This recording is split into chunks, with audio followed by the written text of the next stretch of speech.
in Desert and Wilderness, Chapter 2. In the meantime, in the house, good news awaited them during the dinner.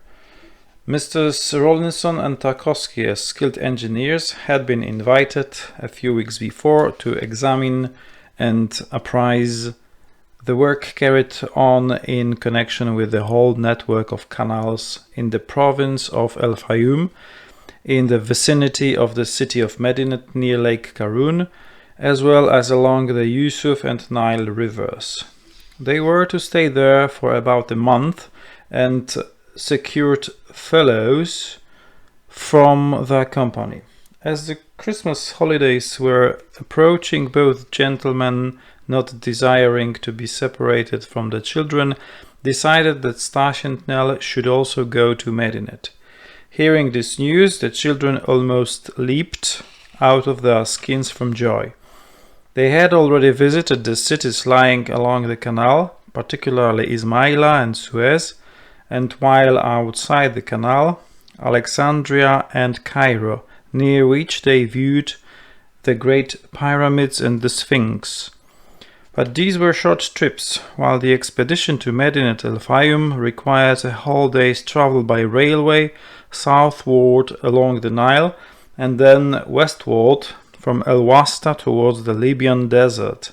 Staś knew Medinet from the narratives of younger engineers and tourists who went there to hunt for various kinds of waterfowls as well as desert wolves and hyenas.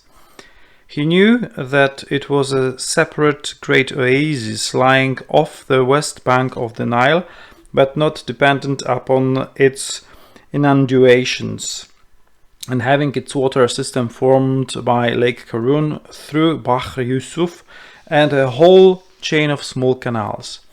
Those who had seen this oasis said that although that region belonged to Egypt, nevertheless being separated from it by a desert, it formed a distinct whole. Only the Yusuf River connects, one might say with a thin blue thread, that locality with the valley of the Nile. The great abundance of water, fertility of soil and luxuriant vegetation made an earthly paradise of it, while the extensive ruins of the city of Crocodipolis drew thither hundreds of curious tourists. Staś, however, was attracted mainly by the shores of the Lake Karun, with its swarms of birds and its wolf hunts on the desert hills of Gebel el-Sandment. But this vacation began a few days later, and as the inspection of the work on the canals was an urgent matter, and the gentlemen could not lose any time, it was arranged that they should leave without delay, while the children with Madame Olivier were to depart a week later. Nell and Staś had a desire to leave at once, but Staś did not dare to make the request. Instead, they began to ask questions about various matters relative to the journey, and with new outbursts of joy received the news that they would not live in uncomfortable hotels kept by Greeks, but in tents furnished by the Cook Tourists Agency. This is the customary arrangement of tourists who leave Cairo for a lengthy stay at Medinet. Cook furnishes tents, servants, cooks, supplies of provisions, horses, donkeys, camels, and guides. So the tourist does not have to bother about anything. This indeed is quite an expensive mode of traveling, but Messrs. Tarkowski and Rawlinson did not have to take that into account, as all expenses were borne by the Egyptian government, which invited them as experts to inspect and appraise the work on the canals. Nell, who above everything in the world loved riding on a camel, obtained a promise from her father that she should have a separate humpbacked saddle horse, on which, together with Madame Olivier or Dinah, and sometimes with Staś, she could participate in the excursions to the nearer localities of the desert and to Karun. Pan Tarkowski promised Staś that he would allow him some nights to go after wolves, and if he brought a good report from school, he would get a genuine English short rifle and the necessary equipment for a hunter. As Staś was confident that he would succeed, he at once began to regard himself as the owner of a short rifle and promised himself to perform various astonishing and immortal feats with it. On such projects and conversation, the dinner passed for the overjoyed children, but somewhat less eagerness for the contemplated journey was displayed by Madame Olivier, who was loath to leave the comfortable villa in Portside, and who was frightened at the thought of living for several weeks in a tent, and particularly on the plan of excursions on camelback. It happened that she had already tried this mode of riding several times, and these attempts ended unfortunately. Once the camel rose too soon, before she was well seated in the saddle, and as a result she rolled off his back onto the ground. Another time the dromedary, not belonging to the light-footed variety, jolted her so that 2 days elapsed before she recovered. In a word, although Nell, after 2 or 3 pleasure rides with Mr. Rawlinson permitted her to take, declared that there was nothing more delightful in the world, in the same measure only painful relocations remained for Madame Olivier. She said that this was good enough for Arabs, or for a chit like Nell, who could not be jolted any more than a fly which should alight upon the camel's hump, but not for persons dignified and not too light, as having at the same time certain proneness to unbearable sea sickness. But as to Medinet el-Fayum, she had other fears. Now in Portside, as well as in Alexandria, Cairo, and in the whole of Egypt, nothing was the subject of more discussion than the Mahdi's insurrection and the cruelties of the dervishes.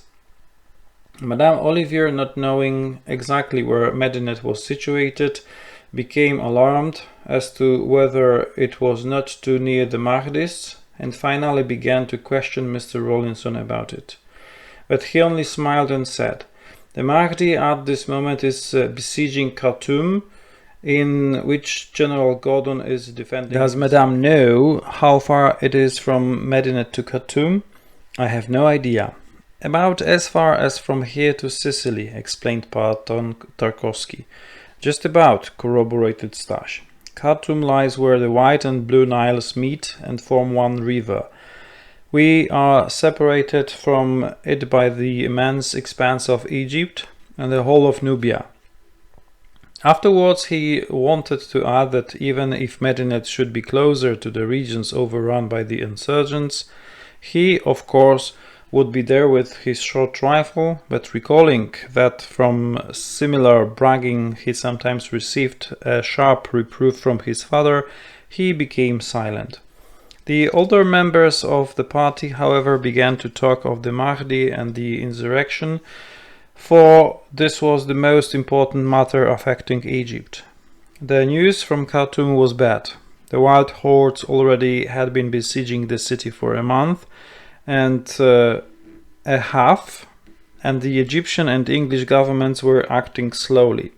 The relief expedition had barely started, and it was generally feared that notwithstanding the fame, bravery and the ability of Gordon, this important city would fall into the hands of the barbarians.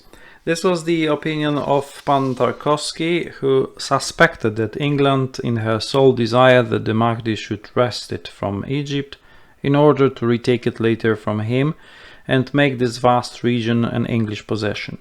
He did not, however, share this suspicion with Mr. Rawlinson, as he did not want to offend his patriotic feelings.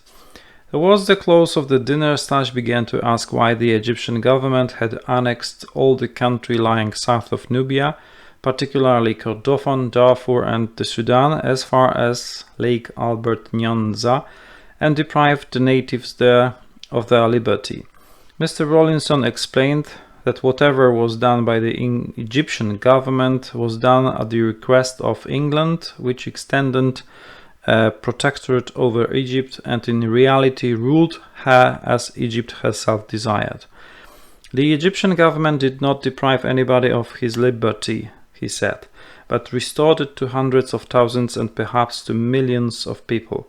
In Kordofan, in Darfur, and in the Sudan, there were not during the past years any independent states. Only here and there some petty ruler laid claim to some lands and took possession of them by force in spite of the will of the residents. They were mainly inhabited by independent Arab Negro tribes, that is, by people having the blood of both races. These tribes lived in a state of incessant warfare. They attacked each other and seized horses, camels, cattle, and above all slaves. Besides, they perpetuated numerous atrocities. But the worst were the ivory and slave hunters. They formed a separate class, to which belonged nearly all the chiefs of the tribes and the rich traders. They made armed expeditions into the interior of Africa, appropriating everywhere ivory tusks, and carried away thousands of people, men, women, and children.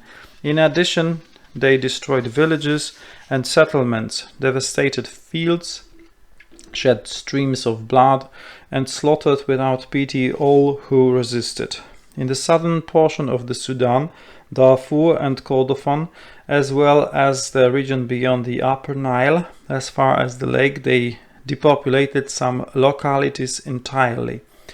But the Arabian bands made their incursions further and further, so that Central Africa became a land of tears and blood. Now England, which, as you know, pursues slave dealers all over the world, consented that the Egyptian government should annex Kordofan, Darfur, and the Sudan. This was the only method to compel those pillagers to abandon their abominable trade and the only way to hold them in restraint. The unfortunate Negroes breathed more freely, the deprivation ceased, and the people began to live under tolerable laws. But such a state of affairs did not please the traders, so when Mohammed Ahmed, today known as the Mahdi, appeared among them and proclaimed a holy war on the pretexts that the true faith of Muhammad was perishing, all rushed like one man to arms, and so that terrible war has been kindled, in which thus far the Egyptians have met with such poor success. The Mahdi has defeated the forces of the government in every battle. He has occupied Kordofan, Darfur, and the Sudan.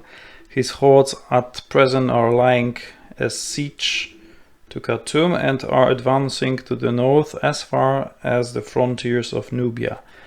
Can they advance as far as Egypt? Asked Stash. No, answered Mr. Rawlinson. The Mahdi announces, indeed, that he will conquer the whole world, but he is a wild man who has no conception of anything. He will never take Egypt, as England would not permit it. If, however, the Egyptian troops are completely routed, then would appear the English armies which no one has ever overcome. And why did England permit the Mahdi to occupy so much territory? How do you know that she has permitted it? Replied Mr. Rawlinson. England is never in a hurry because she is eternal. Further conversation was interrupted by a Negro servant who announced that Fatma Smain had arrived and begged for an audience. Women in the East are occupied exclusively with household affairs and seldom leave. Only the poorer ones go to the market or work in the fields, as the wives of the fellahs, the Egyptian peasants, do. But these at such times veil their faces, though in the Sudan, from which region Fatma came, this custom was not observed, and though she had come to Mr. Rawlinson's office previously, nevertheless her arrival, particularly at such a late hour and at a private house, evoked surprise. We shall learn something new about Smain, said Pan Tarkowski. Yes, answered Mr. Rawlinson, giving at the same time a signal to the servant to usher Fatma in. Accordingly, after a while, there entered a tall young Sudanese woman with countenance entirely unveiled, complexion very dark, and eyes beautiful but wild, and a trifle ominous. Entering, she at once prostrated herself, and when Mr. Rawlinson ordered her to rise, she raised herself, but remained on her knees. "Sidi," she said, "may Allah bless thee, thy posterity, thy home, and thy flocks." "What do you want?" asked the engineer. "Mercy, help, and succour in misfortune, O sir. I am imprisoned in Port Said, and destruction hangs over me and my children." "You say that you are imprisoned, and yet you could come here, and in the night time at that. I have been escorted by the police, who day and night watch my house, and I know that they have an order to cut off our heads soon." "Speak like a rational woman," answered Mr. Rawlinson, shrugging his shoulders. "You are not in the Sudan, but in Egypt, where no one is executed without a trial. So you may be certain that not a hair will fall from your head, or the heads of your children." But she began to implore him to intercede for her yet once more with the government, to procure permission for her to go to Smain. "Englishmen as great as you are, sir," she said, "can do everything. The government in Cairo thinks that Smain is a traitor, but this is false. There visited me yesterday Arabian merchants who arrived from Suakin, and before that they bought gums and ivory in the Sudan, and they informed me that Smain is lying sick in El Fasher and is calling for me and the children to bless them." "All this is your fabrication, Fatma," interrupted Mr. Rawlinson. But she began to swear by Allah that she spoke the truth, and afterwards said that if Smain got well, he undoubtedly would run some older Christian captives, and if he should die, she, as a relative of the leader of the dervishes, could obtain access to him easily and would secure whatever she wished. Let them only allow her to leave, for her heart will leap out of her bosom for longing for her husband. In what had she, ill-fated woman, offended the government or the Khedive? Was it her fault, or could she be held accountable because she was the relative of the dervish, Mohammed Ahmed? Fatma did not dare, in the presence of the English people, to call her relative the Mahdi, as that meant the Redeemer of the world. She knew that the Egyptian government regarded him as a rebel and an impostor, but continually striking her forehead and invoking heaven to witness her innocence and unhappy plight, she began to weep and at the same time wail mournfully as women in the East do after losing husbands or sons. Afterwards, she again flung herself with face on the ground, or rather on the carpet, with which the inlaid floor was covered, and waited in silence. Nell, who towards the close of the dinner felt a little sleepy, became thoroughly aroused, and having an upright little heart, seized her father's hand, and kissing it again and again, began to beg for Fatma. "Let Papa help her. Do please, Papa." Fatma, evidently understanding English, exclaimed amidst her sobs, not removing her face from the carpet, "May Allah bless thee, bird of paradise, with the joys of Umayyah, O start without a blemish." However implacable Stash in his soul was towards the Mahdis, he was moved by Fatma's entreaties, and besides, Nell interceded for her, and as he in the end always wanted that which Nell wished. So after a while he spoke out, as if to himself, but so that all could hear him. "If I were the government, I would allow Fatma to go." "But as you are not the government," Pan Tarkowski said to him, "you would do better not to interfere in that which does not concern you." Mr. Rawlinson also had a compassionate soul and was sensible of Fatma's situation, but certain statements which she made struck him as being downright falsehoods. Having almost daily relations with the custom house at Ismaila, he well knew that no new cargoes of gums or ivory were being transported lately through the canal. The trade in those wares was ceased almost entirely.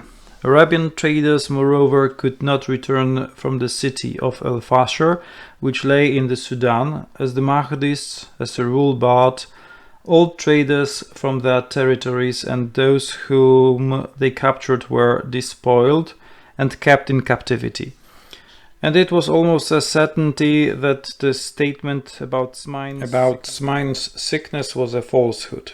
But as Nell's little eyes were still looking at her papa, appealingly, he, not desiring to sadden the little girl, after a while said to Fatma, "Fatma, I already have written at your request to the government, but without result. And now listen. Tomorrow, with this Mehendis engineer, whom you see here, I leave for Medinet El Fayum. On the way we shall stop one day in Cairo, for the Caliph desires to confer with us about the canals leading from Bahr Yusuf, and give us a commission as to the same. During the conference I shall take care to present your case and try to secure for you his favor. But I can do nothing more, nor shall I promise more." Fatma rose and, extending both hands in sign of gratitude, exclaimed, "And so I am safe." "No, Fatma," answered Mr. Rawlinson, "do not speak of safety, for I already told you that death threatens neither you nor your children. But that the Khedive will consent to your departure, I do not guarantee, for Smine is not sick, but is a traitor, who, having taken money from the government, does not at all think of ransoming the captives from Mohammed Ahmed. Smine is innocent, sir, and lies in El Fasher," reiterated Fatma. "But if even he broke his faith with the government, I swear before you, my benefactor, that if I am allowed to depart, I will entreat Mohammed Ahmed until I secure the deliverance of your captives." "Very well. I promise you once more that I will intercede for you with the Khedive." Fatma began to prostrate herself. "Thank you, Sidi. You are not only powerful but just. And now I entreat that you permit me to serve you as a slave."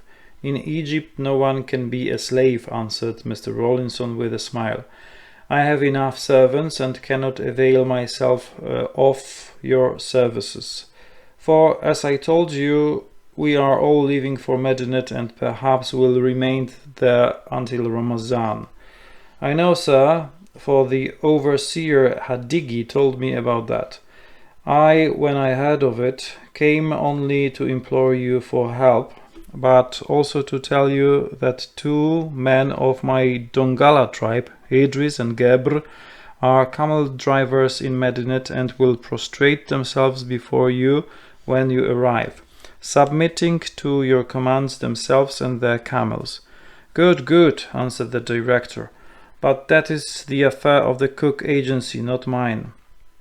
Fatma, having kissed the hands of the 2 engineers and the children, departed, blessing Nell particularly. Both gentlemen remained silent for a while, after which Mr. Rawlinson said, "Poor woman, but she lies as only in the East they know how to lie, and even in her declaration of gratitude there is a sound of some false note." "Undoubtedly," answered Pan Tarkowski, "but to tell the truth, whether Smine betrayed or did not, the government has no right to detain her in Egypt, as she cannot be held responsible for her husband. The government does not allow now any Sudanese to leave for Suakin or Nubia without a special permit. So the prohibition does not affect Fatma alone. Many of them are found in Egypt, for they come here for gain. Among them are some who belong to the Dongolese tribe, that is the one from which the Mahdi comes. There are, for instance, besides Fatma, Hadigi and those 2 camel drivers in Medinet. The Mahdists call the Egyptian Turks and are carrying on a war with them. But among the local Arabs can be found a considerable number of adherents of the Mahdi who would willingly join him. We must remember among them all the fanatics and all the partisans of Arabi Pasha, and many among the poorer classes. They hold it ill of the government that it yielded entirely to English influence, and claim that the religion suffers by it. God knows how many already have escaped across the desert, avoiding the customary sea route to Suakin. So the government, having learned that Fatma also wanted to run away, ordered her to be put under surveillance. For her and her children only, as relatives of the Mahdi himself, can an exchange of the captives be effected. Do the lower classes in Egypt really favor the Mahdi? The Mahdi has followers even in the army, which perhaps for that reason fights so. But how can the Sudanese fly across the desert? Why, that is 1,000 miles. Nevertheless, by that route slaves were brought into Egypt. I should judge that Fatma's children could not endure such a journey. That is why she wants to shorten it and try it by way of the sea to Suakin. In any case, she is a poor woman. With this, the conversation concluded. 12 hours later, the poor woman, having carefully closeted herself in her house with the son of the overseer, whispered to him with knitted brows and a grim glance of her beautiful eyes, "Hamis, son of Hadigi, here is the money. Go even today to Medinet and give to Idris this writing, with which the devout dervish Belali, at my request, wrote to him. The children of the Mehendes are good, but if I do not obtain a permit, then there is no other alternative. I know you will not betray me. Remember that you and your father too come from the Dongolese tribe, in which was born the great Mahdi."